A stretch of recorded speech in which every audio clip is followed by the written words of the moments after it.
मसीह संदेश सुनने वाले सभी मसीहों को यीशु नमस्कार। मसीह संदेश में आज हम यहोशू की पुस्तक उसका 10 अध्याय 12 पद से लेकर 14 पद को देखेंगे कि परमेश्वर का वचन आज हमसे क्या कहता है। यहोशू की पुस्तक उसका 10 अध्याय 12 से 14 पद। उस समय अर्थात जिस दिन यहोवा ने एमोरियों को इस्राएलियों के वश में कर दिया, उस दिन यहोशू ने यहोवा से इस्राएलियों के देखते इस प्रकार कहा, हे सूर्य तू गिबोन पर और हे चंद्रमा तू अय्यालोन की तराई के ऊपर थमा रहे। और सूर्य उस समय तक थमा रहा और चंद्रमा उस समय तक ठहरा रहा, और जब तक उस जाति के लोगों ने अपने शत्रुओं से बदला ना लिया। द टाइम्स ऑफ इजराइल ने 30 अक्टूबर 2017 को कॉम ब्रिज के खोजी दल की एक रिपोर्ट छापी, जिसमें यह जिक्र था कि आज से लगभग 3224 साल पहले 30 अक्टूबर 1207 को यहोशू ने सूर्य और चंद्रमा को रोका था। मेरे प्रियो, इस डेट में कितनी सच्चाई है पता नहीं, परंतु बाइबल यह सच बताती है कि यहोशू ने परमेश्वर से सूर्य और चंद्रमा को रोकने की प्रार्थना की। मेरे प्रियो, यह घटना उस समय की है जब यहोशू प्रतिज्ञा किया हुआ देश की तरफ परमेश्वर की सहायता से बढ़ रहा था, और मार्ग में यहोशू को कई लड़ाइयां लड़नी पड़ी। इसी क्रम में यहोशू ने परमेश्वर की सहायता से ए नगर पर आक्रमण कर उसे सत्यानाश कर दिया। और जब यह बात यरूशलेम के राजा अदोनीसेदेक को पता चला तो वह डर गया। इसी बीच गिबोन, जो कि एक बड़ा नगर था जिसके सब निवासी शूरवीर थे, यहोशू के साथ मिल गए और उनके बीच रहने लगे।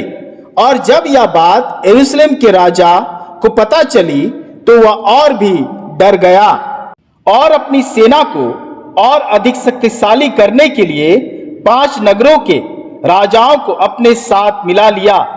और ये नगर इस प्रकार थे: एब्रोन, यर्मूत, लाकीसा और एग्लोन और यरूशलेम। और ये 5 एमोरी राजाओं ने अपनी अपनी सेना इकट्ठी करके यहोशू पर चढ़ाई कर दी। और जब यहोशू को ये पता चला तो वह परमेश्वर के पास गया और उससे प्रार्थना की। और वचन बताती है यहोशू उसका 10 अध्याय 8 पद। और यहोवा ने यहोशू से कहा, उनसे मत डर, क्योंकि मैंने उनको तेरे हाथ में कर दिया है। उनमें से एक भी पुरुष टिक ना सकेगा। और मेरे प्रियो, परमेश्वर ने यहोशू की सहायता की। यहोवा ने एमोरियों की सेना को घबरा दिया। और यह अध्याय बताती है कि यहोवा ने आकाश से बड़े बड़े पत्थर उन पर बरसाए और वे मर गए। जो ओलों से मारे गए उनकी गिनती इस्राएलियों की तलवार से मारे हुओं से अधिक थी। और यह अध्याय यह भी बताती है कि उस समय अर्थात जिस दिन यहोवा ने एमोरियों को इस्राएलियों के वश में कर दिया, यहोशू ने यहोवा से प्रार्थना की, यहोवा सूर्य और चंद्रमा को थाम ले। और यहोवा ने वैसा ही किया। सूर्य और चंद्रमा उस समय तक ठहरा रहा जब तक परमेश्वर के लोगों ने अपने शत्रुओं को समाप्त ना कर दिया। और यह अध्याय बताती है कि सूर्य लगभग 4 पहर तक ना डूबा। मेरे प्रियो, जरा गौर कीजिए, ऐसी प्रार्थना पूरी बाइबल में हमें कहीं नहीं मिलती है। ना ही ऐसी अद्भुत घटना कि सूर्य और चंद्रमा रुक जाए। यह अध्याय बताती है यहोशू उसका 10 अध्याय 14 पद। ना तो इससे पहले कोई ऐसा दिन हुआ, ना उसके बाद, जिसमें यहोवा ने किसी पुरुष की सुनी हो, क्योंकि यहोवा तो इजराइल की ओर से लड़ता था। मेरे प्रियो, यह अध्याय बताती है कि परमेश्वर ने एक मनुष्य की प्रार्थना सुनी और अपने लोगों के लिए सूर्य और चंद्रमा रोक दी। मेरे प्रियो, यीशु नबी के जैसा प्रार्थना करने वाला पूरी बाइबल में हम नहीं पाते।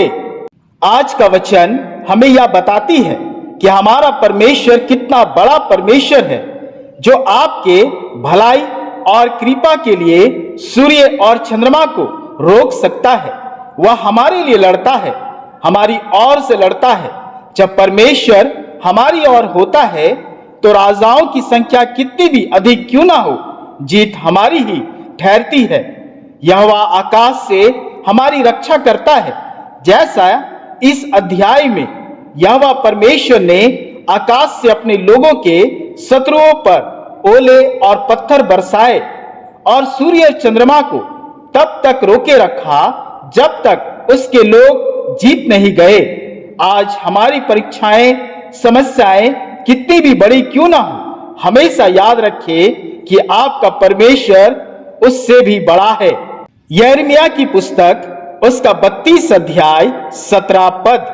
हे प्रभु यहोवा, तूने बड़ी सामर्थ और बढ़ाई हुई भुजा से आकाश और पृथ्वी बनाया है, तेरे लिए कोई काम कठिन नहीं है। भजन संगीता उसका 9 अध्याय 7 से 8 पद। तेरे निकट 1000 और तेरी दाहिनी ओर 10,000 गिरेंगे, परंतु वह तेरे पास ना आएगा। परंतु तू अपनी आंखों से दृष्टि करेगा और दुष्टों का अंत देखेगा। मेरे प्रियो, दूसरी बात यह वचन हमें सिखाती है कि हमारा विश्वास बड़ा होना चाहिए। यहोशू ने अपने विश्वास को बड़ा किया क्योंकि वह जानता था कि वह 5 राजाओं से जीत नहीं सकता है, पर अगर यहोवा साथ दे तो वह जीत सकता है। इसलिए यहोशू ने अपनी समस्या को सबसे पहले अपने परमेश्वर के पास लेकर आया। मेरे प्रियो, क्या हमारा विश्वास इतना बड़ा है? जैसे मरकुस रचित सुसमाचार उसका 9 अध्याय 23 पद कहती है, यीशु ने कहा, विश्वास करने वालों के लिए सब कुछ हो सकता है। अगर हम अपने परमेश्वर पर विश्वास करेंगे तो बड़ी से बड़ी समस्याओं का निदान परमेश्वर यहोवा करेगा। तीसरी बात यह अध्याय हमें सिखाती है कि हमारी प्रार्थना बड़ी होनी चाहिए। मेरे प्रियो, यहोशू जानता था कि उसका परमेश्वर बड़ा परमेश्वर है। वह जानता था कि उसका परमेश्वर इतना छोटा नहीं कि उसकी बड़ी समस्या का समाधान ना कर सके। यहोशू ने अपने बड़े परमेश्वर से अपनी बड़ी प्रार्थना की। उसने परमेश्वर की सामर्थ के अनुसार उससे प्रार्थना की कि सूर्य और चंद्रमा को रोक दे। मेरे प्रियो, हमारी प्रार्थनाओं की यही कमजोरी है कि हम परमेश्वर को हमेशा छोटे में कल्पना करते हैं, इसलिए हमारी प्रार्थनाएं और मांगे छोटी होती है। पर आज का वचन हमें सिखाती है कि हमें अपने महान परमेश्वर से महान प्रार्थनाएं करनी चाहिए, क्योंकि हमारी बड़ी से बड़ी समस्याएं हमारे परमेश्वर यहोवा के सामने छोटा है। आज हम विचार करें कि हम अपने परमेश्वर को कैसा देखते हैं। आज का वचन हमसे 3 सवाल पूछता है। आपका परमेश्वर आपके लिए कितना बड़ा है? आपका विश्वास कितना बड़ा है? और तीसरा, कि आपने कभी इतनी बड़ी प्रार्थना की है? परमेश्वर अपने इस वचन के द्वारा हम सबको बहुत आयत से आशीष दे। आमीन। आइए हम प्रार्थना करें। हे पिता, आज के वचन के लिए हम तेरा धन्यवाद करते हैं कि तूने मनुष्य के भलाई के लिए सूर्य और चंद्रमा को थाम लिया। एक मनुष्य की प्रार्थना और हमारी विजय के लिए तूने सूर्य और चंद्रमा को रोक रखा। हे पिता, तेरा धन्यवाद करते हैं कि तू हमारे लिए लड़ता है।